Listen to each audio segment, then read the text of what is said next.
Hello दोस्तों, मैं अमन प्रताप सिंह, आपका अपने यूट्यूब चैनल अमन कोचिंग सेंटर पे स्वागत है। आज के इस वीडियो में हम बाइनरी सिस्टम से डेसिमल सिस्टम यानी द्विआधारी पद्धति से दशमलव पद्धति में और दशमलव पद्धति से द्विआधारी पद्धति में कन्वर्ट करना सिखाएंगे।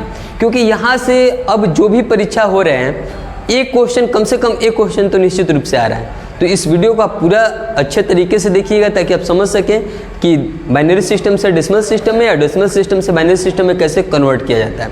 उससे पहले एक छोटा सा टॉपिक पे बात करेंगे, डिजिट यानी अंक। अंक क्या होता है? तो जीरो से लेकर 9 तक के सभी चिन्हों प्रतीकों को हम लोग अंक कहते हैं। ठीक है, 0 से लेकर 9 तक जो भी हमारे सिंबल है उसको हम लोग क्या कहते हैं? अंक यानी डिजिट कहते हैं। ठीक है, होते कितने हैं डिजिट? 10 होते हैं। कौन कौन होते हैं? 0 1 2 3 4 5 6 7 8 9 होते हैं। इतनी बात समझ में आ गया। अंक से छोटा छोटा एक क्वेश्चन बनता है, सबसे छोटा अंक यानी डिजिट तो 0, सबसे बड़ा अंक तो 9। ठीक है, एक और क्वेश्चन बनता है कि योग, सभी अंकों का योग कितना होता है? सब लोग हम लोग क्या कर देंगे? ऐड कर देंगे। तो 1 और 9 10, 2 और 8 10, 3 और 7 10, 6 और 4 10 और 5 यानी 45 होता है। इनका औसत कितना होता है? 10 से डिवाइड करा देंगे तो 4 पॉइंट हमारा 5। ये अंकों से एक छोटा छोटा क्वेश्चन बन सकता है। अब हमारा जो मुख्य टॉपिक है बाइनरी सिस्टम से डेसिमल सिस्टम में बदलना, डेसिमल सिस्टम से बाइनरी सिस्टम में बदलना, इसके बारे में हम लोग थोड़ा सा बात करेंगे। ठीक है, अब देखिए डेसिमल सिस्टम में डेसिमल मतलब दशमलव। ठीक है, एक होता है बाइनरी सिस्टम मतलब द्विआधारीय यानी 2 आधार। इसमें दशमलव मतलब 10 आधार हो। आधार कितना हो इसका? यानी कोई संख्या लिख देंगे, उसकी आधार कितना हो? 10 हो। और द्विआधारी, इसमें आधार कितना हो? 2 हो। इसके पीछे ये जानकारी हमें मिलेगी, आधार यदि 10 है तो इसमें 10 अंकों का प्रयोग किया जाएगा और 200 अंक क्या होगा? 0 से लेकर 9 तक, उसको 10 आधार यानी दशमलव पद्धति में, यानी 0 1 2 3 4 5 6 7 8 9 ये सभी यूज होंगे। उसको हम लोग दशमलव सिस्टम बोलते हैं। बाइनरी सिस्टम का आधार कितना होता है? 2 होता है। वो केवल 2 ही अंक का यूज होगा। जैसे वो 2 अंक कौन कौन है? एक 0 है और एक 1 है। ठीक है, तो इसको हम लोग बाइनरी सिस्टम बोलेंगे। यानी कोई भी संख्या लिखना होगा तो केवल हम 0 और 1 का यूज करके संख्या को लिखेंगे। दशमलव सिस्टम में 0 1 2 3 4 5 6 7 8 9 यानी 200 अंकों का प्रयोग करके हम लोग संख्या लिखेंगे। उसको दशमलव पद्धति केवल 2 अंकों का यूज करेंगे 0 और 1 का, उसको द्विआधारीय पद्धति बोलते हैं। ठीक है, एक छोटा सा बात करेंगे। जिससे मान लीजिए कि हम 25 जो लिखे हैं ये दशमलव पद्धति में है कि बाइनरी पद्धति में है, यानी डेसिमल सिस्टम में है कि बाइनरी सिस्टम में है। तो 2 और 5 हमें 0 और 1 रहता तो ये बोल सकते हैं कि वो बाइनरी सिस्टम में है। लेकिन ये 2 और 5 है तो इसको हम लोग क्या बोलेंगे? दशमलव पद्धति। ठीक है, दशमलव पद्धति और बाइनरी पद्धति को लिखने का तरीका क्या है? तो इसके आधार में हम लोग 10 लिख देंगे। मान लीजिए कि 101 लिखे हैं, इसमें केवल 0 और 1 के यूज हुआ है। तो कैसे हमें पता चलेगा कि दशमलव पद्धति में है कि बाइनरी पद्धति में है? इसके लिए हमें बेस देखना पड़ेगा। बेस, यदि बेस 2 लिखा गया है तो ये बाइनरी पद्धति में है यानी बाइनरी सिस्टम में है। यदि बेस इसका 10 लिख देता तो ये दशमलव पद्धति में है। ठीक है, ये दूसरा, अगर बाइनरी पद्धति में है तो इसका ये दूसरा नंबर है। ठीक है, वो बताएंगे हम इसका मतलब क्या हुआ। यानी यहाँ इसको हम लोग बोल देंगे 1 प्लस 2 का पावर 3 यानी 2 का पावर 24 यानी 5 लिखा गया है। ये बाइनरी सिस्टम में 101 लिखा गया है, इसका मतलब ये क्या लिखा गया? हमें 5 लिखा गया। कैसे पता चलेगा 5 लिखा गया? तो कन्वर्ट करके बताएंगे। पहले ये बता रहे हैं कि दशमलव पद्धति और द्विआधारी पद्धति को लिखने का तरीका क्या होता है। तो बेस हम लोग बेस पे डिपेंड करता है। यदि बेस 10 है दशमलव पद्धति, यदि बेस 2 है तो द्विआधारीय पद्धति। ठीक है, आइए और बात करेंगे हम। बात ये हो गई कि अब चलिए हम लोग डेसिमल सिस्टम से बाइनरी सिस्टम में बदलना आपको सिखा रहे हैं। डेसिमल से बाइनरी बनाना। जिससे मान लीजिए कि 25 है, ये डेसिमल पद्धति में है।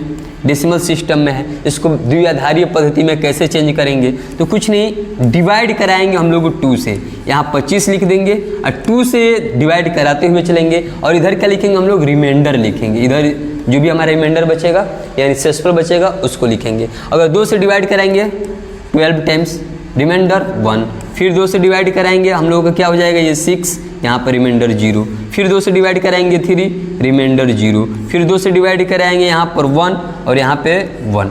अब इसको उल्टा लिखेंगे, ऐसे लिखेंगे, यानी कैसे लिखेंगे हम लोग, लिखेंगे 1 1 0 0 1 1 1 0 0 1 और यहाँ पर बेस क्या लगा देंगे 2। तो ये 25 लिखा गया है, ये क्या लिखा गया है 25, किस सिस्टम में, बाइनरी सिस्टम में, और डेसिमल सिस्टम में 25 ऐसे लिखा जाता है। आशा करते हैं कि ये आपको एक एग्जाम्पल समझ में आया होगा। एक और एग्जाम्पल ले लेते हैं हम लोग। चलिए मान लीजिए कोई भी एक नंबर आप लोग सोचिए, जैसे 42 हम ले लेते हैं। 42 को हम लोग लिखना है, 42 है जो हमारा वो डेसिमल सिस्टम में है, ऐसे कन्वर्ट करना है हमें बाइनरी सिस्टम में। तो हम लोग क्या बताएं, 2 से डिवाइड कराएंगे और यहाँ पर हमेशा क्या लिखते हैं बाबू, हम लोग रिमाइंडर लिखते हैं, शेषफल लिखते चलेंगे।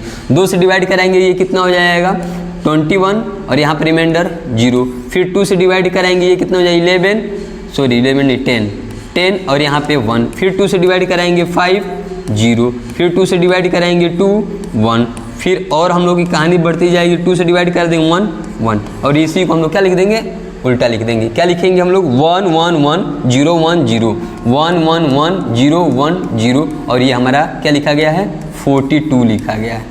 42 बाइनरी सिस्टम में 42 ऐसे लिखा जाता है। बहुत सारी कहानी है, डेसिमल में कैसे लिखा जाता है, फ्रैक्शन के फॉर्म में कैसे बाइनरी सिस्टम लिखा जाता है। आशा करते हैं कि डेसिमल से बाइनरी आप कन्वर्ट करना सीख गए होंगे।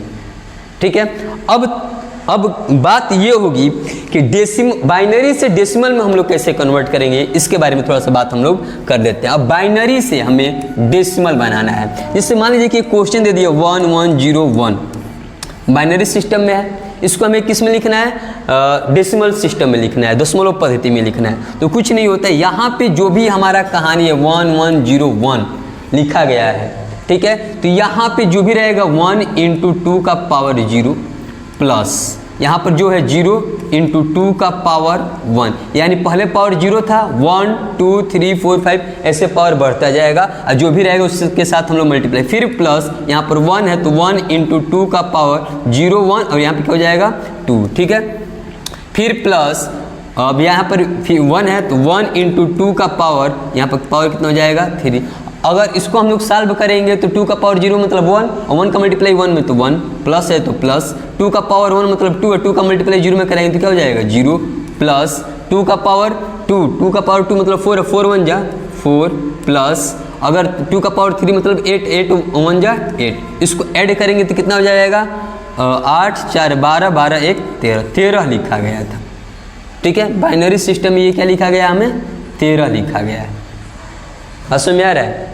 13 को आओ कन्वर्ट करके देख लेते हैं कितना आ रहा है कि नहीं आ रहा है। आओ 13 है, हम लोग 2 से डिवाइड करेंगे ये 6 हो जाएगा, यहाँ पे 1, फिर 2 से डिवाइड कराएंगे ये हो जाएगा 3, यहाँ पे 0, फिर 2 से डिवाइड कराएंगे ये क्या हो जाएगा 1 1 और यही लिखा गया है, देखो 1 1 0 1 1 1 0 1। बात समझ में आ रहा है। तो ऐसे होता, अगर मान लीजिए कि ऐसे कहानी न कहकर इतनी बड़ा हम लोग परीक्षा में समय का ध्यान रखते हुए इतनी बातें न लिखकर हम लोग ऐड करेंगे, डायरेक्ट कैसे करेंगे, तो 0 वाले जितने टर्म है उसको आप लोग कट कर दीजिए। अब यहाँ पे 1 है तो डायरेक्ट 2 का पावर 0, क्योंकि पहला है तो 0, फिर इसके जगह पर 2 था, फिर इसके जगह पर 2 का पावर क्या रखेंगे 2 रखेंगे, क्योंकि 0 1 2 प्लस 2 का पावर यहाँ पे क्या हो जाएगा 3, और इसको तो हम लोग आसानी से सॉल्व कर ही सकते हैं।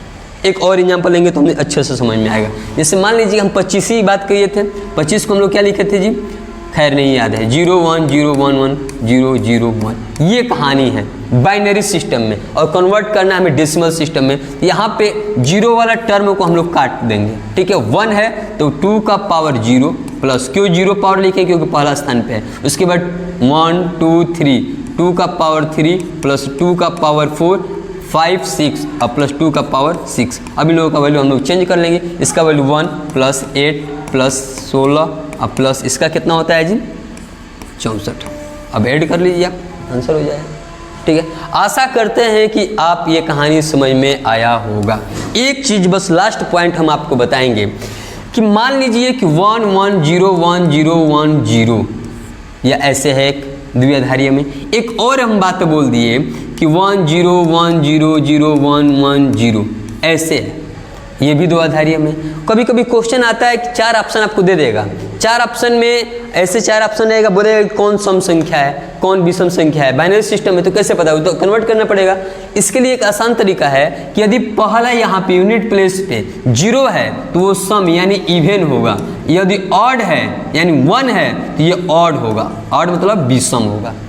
ठीक है, आशा करते हैं कि ये वीडियो आपको समझ में आया होगा और आप लोग प्रैक्टिस करेंगे तो और बेस्ट बनता जाएगा। और ऐसे वीडियो को देखने के लिए हमारे चैनल को लाइक सब्सक्राइब शेयर कर लीजिए। धन्यवाद।